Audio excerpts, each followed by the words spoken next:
ಎಲ್ಲಿದ್ದೀರಿ ಅಜಿತ್ ದೋವಲ್? ಇನ್ನೂ ಎಷ್ಟು ಸಹಿಸ್ಕೋಬೇಕು ನಾವು? 2016ರಲ್ಲಿ ನೀವು ಉತ್ತರ ಕೊಟ್ಟಿದ್ದೀರಿ, 2019ರಲ್ಲಿ ಉತ್ತರ ಕೊಟ್ಟಿದ್ದೀರಿ, 2016ರಲ್ಲಿ ಸರ್ಜಿಕಲ್ ಸ್ಟ್ರೈಕ್ ಮೂಲಕ, 2019ರಲ್ಲಿ ಏರ್ ಸ್ಟ್ರೈಕ್ ಮೂಲಕ. ಈಗ ಒನ್ ಟೈಮ್ ಸೆಟಲ್ಮೆಂಟ್ ಬೇಕಾಗಿದೆ. One time settlement, complete surgery ಆಗಬೇಕಾಗಿದೆ. ಈಗ ಹೋಗ್ಲಿ ನೋಡೋಣ ಮಾಡೋಣ ಅಂತಲಿ ಬಿಟ್ರೆ, ನೋಡಿದ್ರಲ್ಲ ಎಂತ ಮಾರಣ ಹೋಮ. ಹೆಸರು ಕೇಳ್ಬಿಟ್ಟು ನನ್ನ ಹೆಸರು ಮಂಜುನಾಥ ಅಂದ್ಕೂಡಲೇ ಇವ್ನು ಮುಸ್ಲಿಂ ಅಲ್ಲ ಹೊಡಿರಿ, ನೀನು ಹಿಂದೂನಾ ಮುಸ್ಲಿಮ ಕೇಳೋದು, ಹಿಂದೂ ಅಂದ್ಕೂಡಲೇ ಗುಂಡೊಡೆಯೋದು. ಕಪೂರ ಖಾನ ಕೇಳೋದು, ಕಪೂರ್ ಅಂದ್ಕೂಡಲೇ ಗುಂಡೊಡೆಯೋದು. ಇದನ್ನು ಸಹಿಸ್ಕೋಬೇಕು ನಾವು. Enough is enough. ಅದಕ್ಕೆ ಕೇಳ್ತಾ ಇದ್ದೀನಿ, ಎಲ್ಲಿದ್ದೀರಿ ಅಜಿತ್ ದೋವಲ್? ನಿಮ್ಮ ಅಗತ್ಯ ಈಗ ಇದೆ, ಬನ್ನಿ. ಕಾಶ್ಮೀರದ ಅನಂತನಾಗ್ ಜಿಲ್ಲೆಯ ಪಹಲ್ಗಾಮ್ ಒಂದು ಪ್ರವಾಸಿ ತಾಣ, ಮಿನಿ ಸ್ವಿಟ್ಜರ್ಲ್ಯಾಂಡ್ ಅಂತ ಕರೀತಾರೆ. ಅದನ್ನ ನೋಡ್ಲಿಕ್ಕೆ ಹೋದ್ರೆ, ಹೆಂಡತಿ ಮಕ್ಕಳ ಜೊತೆ ಹೋದ್ರೆ, ಹೆಂಡತಿಯನ್ನ ಮಗುವನ್ನ ಆ ಎದುರುಗಡೆ ನಿಲ್ಲಿಸ್ಕೊಂಡು ಆತನ್ನ ಕೊಂದು ಹೋಗು ಮೋದಿಗೆ ಹೇಳು ಅಂತಾರಲ್ಲ, ಬಿಡ್ಬೇಕಾ ಇವ್ರನ್ನ? ರಣಹೇಡಿಗಳು ಆ ಭಯೋತ್ಪಾದಕರು, ರಣಹೇಡಿಗಳು. ಏನು ಅವ್ರ ಉದ್ದೇಶ? ಏನು ಆಗ್ಬೇಕಾಗಿದೆ?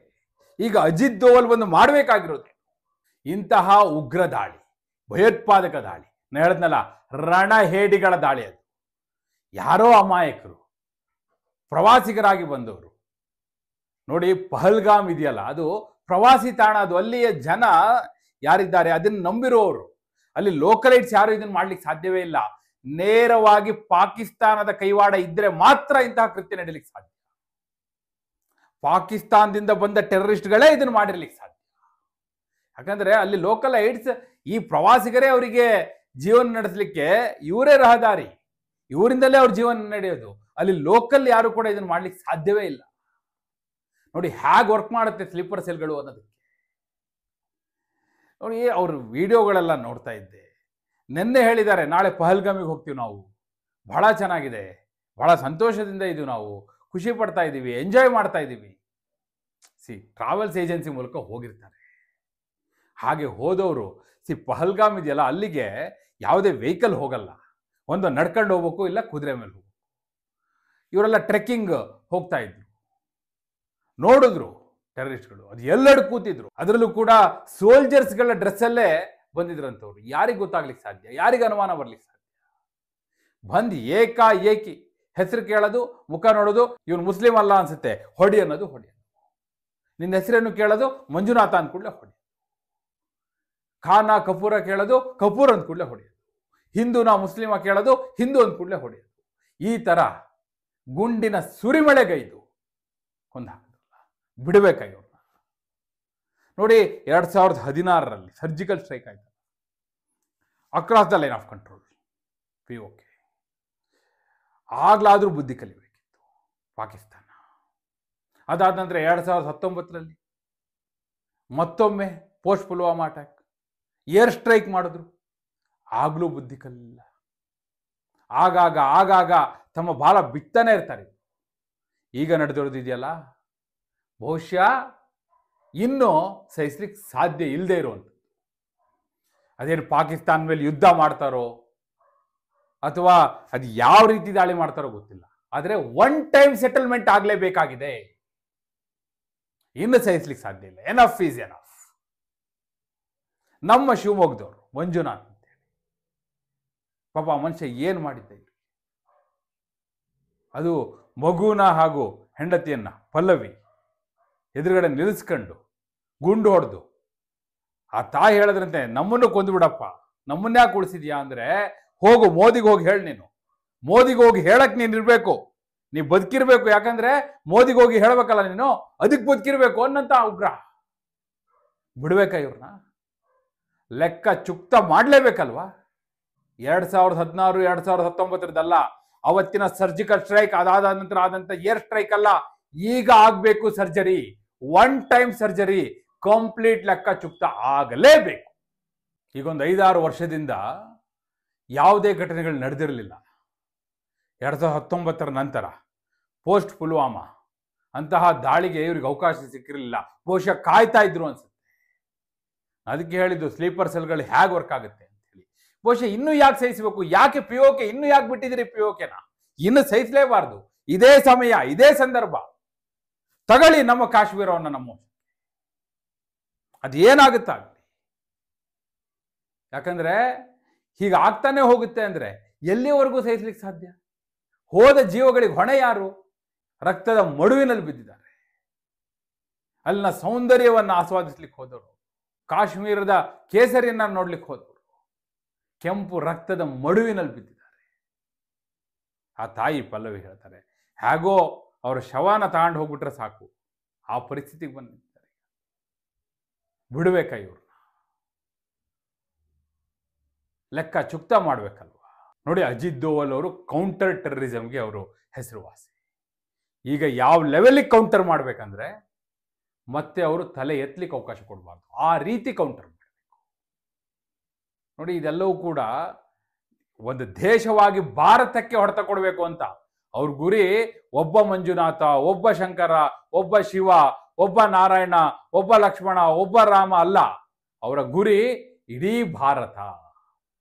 ಭಾರತವನ್ನ ಡಿಸ್ಟರ್ಬ್ ಮಾಡಿ ಹಾಕ್ಬೇಕು, ಭಾರತೀಯರನ್ನ ಭಯದಲ್ಲಿ ಮುಳುಗಿಸ್ಬೇಕು. ಇದು ಅವರ ಗುರಿ. ಆ ಕಾರಣಕ್ಕಾಗಿ ಈ ದಾಳಿ. ಯಾರೋ ಒಬ್ಬ ವ್ಯಕ್ತಿ ಅಲ್ಲ ಅಲ್ಲಿ. ಅವ್ರ ಗುರಿ ನೋಡಿ, ಅವ್ರ ಹೆಸರು ಕೇಳಿ ಹೊಡೆಯೋದು ನೋಡಿ, ಧರ್ಮ ಕೇಳಿ ಹೊಡೆಯೋದು ನೋಡಿ, ಅಲ್ಲಿ ಗೊತ್ತಾಗ್ಬಿಡುತ್ತೆ ಅವರ ಗುರಿ ಯಾರು, ಅವರ ಗುರಿ ಏನು, ಅವ್ರ ಗುರಿ ಯಾವುದು ಅಂತ ಹೇಳಿ. ಆ ಒಬ್ಬೊಬ್ಬ ಟೆರರಿಸ್ಟ್ನು ಕೂಡ ಹೆಡೆಮುರಿ ಕಟ್ಟಲೇಬೇಕು. ಅದರ್ವೈಸ್ ಬಹುಶಃ ಇದಕ್ಕೆ ಕ್ಷಮೆ ಇಲ್ಲ. ಇದು ಯಾರು ಕ್ಷಮಿಸುವಂತಹ ವಿಚಾರ ಅಲ್ಲವೇ ಅಲ್ಲ. ನೋಡಿ, ಭಾರತ ಅಲಿಪ್ತ ರಾಷ್ಟ್ರ. ನಮ್ಮ ಅಲಿಪ್ತ ನೀತಿ ನಮ್ಮ ದೌರ್ಬಲ್ಯ ಅಲ್ಲ, ನಮ್ಮ ಅಲಿಪ್ತ ನೀತಿ ನಮ್ಮ ವೀಕ್ನೆಸ್ ಅಲ್ಲ. ಆ ಮೆಸೇಜ್ ಕೊಡಬೇಕಾಗಿದೆ. ಭಾರತೀಯರು ಹೆಂಗಿದ್ರು ಅವರಾಗಿ ನಮ್ಮ ಮೇಲೆ ಬರೋದಿಲ್ಲ, ಅವರಾಗಿ ದಾಳಿ ಮಾಡೋದಿಲ್ಲ. ನೋ, ಹಾಗಲ್ಲ. ಈ ರೀತಿ ದಾಳಿ ಮಾಡಿದ್ರೆ ಬಿಡಲ್ಲ. ಇದಕ್ಕೆ ಭಾರಿ ಬೆಲೆಯನ್ನೇ ತೆರಬೇಕಾಗುತ್ತೆ, ಅಂತಹ ಪಾಠವನ್ನೇ ಕಲಿಸ್ಬೇಕಾಗುತ್ತೆ.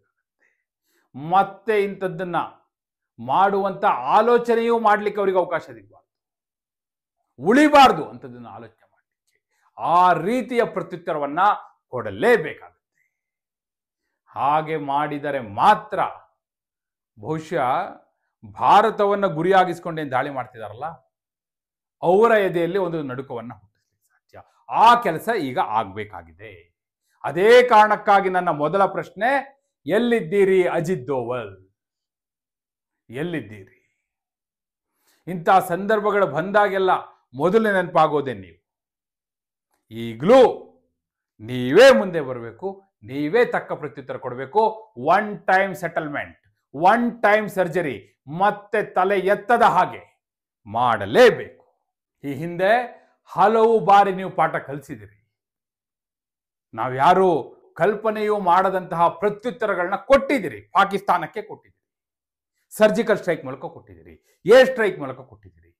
ಈಗ ಸ್ಟ್ರೈಕ್ ಮಾಡಿದ್ರೆ ಹೇಗಿರ್ಬೇಕು ಅಂದ್ರೆ ಮತ್ತೆ ತಲೆ ಎತ್ತಲಿಕ್ಕೆ ಆಗಬಾರ್ದು.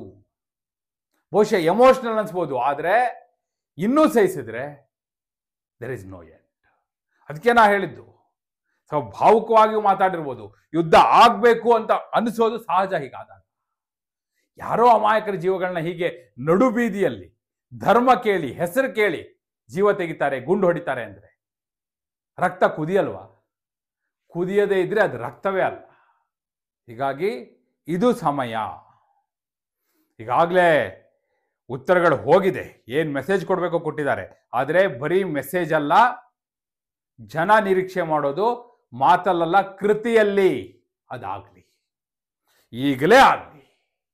ಹಾಗಾದರೆ ಮಾತ್ರ ಬಹುಶಃ ಆ ಜೀವ ಕಳೆದುಕೊಂಡಂತ ಆ ಆತ್ಮಗಳಿಗೂ ಕೂಡ ಶಾಂತಿ ಸಿಗ್ಲಿಕ್ಕೆ ಸಾಧ್ಯ. ಹಾಗೆ ಮುಂದೆ ಯಾರೂ ಕೂಡ ಇಂಥದ್ದನ್ನು ಮಾಡುವಂತಹ ಧೈರ್ಯವನ್ನಾಗಲಿ ಆಲೋಚನೆಯನ್ನಾಗಲಿ ಮಾಡಬಾರ್ದು. ಅಂತಹ ಉತ್ತರವನ್ನು ಕೊಡಬೇಕಾದಂಥ ಸಮಯ ಬಂದಿದೆ, ಹೌದಲ್ವಾ? ಅಜಿತ್ ದೋವಲ್ ಅಲ್ಲದೆ ಮತ್ತಾರಿಂದ ನಾವು ನಿರೀಕ್ಷೆ ಮಾಡಲಿಕ್ಕೆ ಸಾಧ್ಯ? ಏನು ಮಾಡಬೇಕು ಅಂತೀರಿ? ಈಗ ಡೌಟ್ ಬೇಡ ಪಾಕಿಸ್ತಾನದ ಕೈವಾಡದ ಬಗ್ಗೆ, ಆದರೆ ಉತ್ತರ ಯಾವ ರೀತಿ ಇರಬೇಕು? ಮತ್ತೊಂದು ಸರ್ಜಿಕಲ್ ಸ್ಟ್ರೈಕಾ, ಮತ್ತೊಂದು ಏರ್ ಸ್ಟ್ರೈಕಾ, ಅಥವಾ ಯುದ್ಧವಾ? ಏನು ಮಾಡಬೇಕು?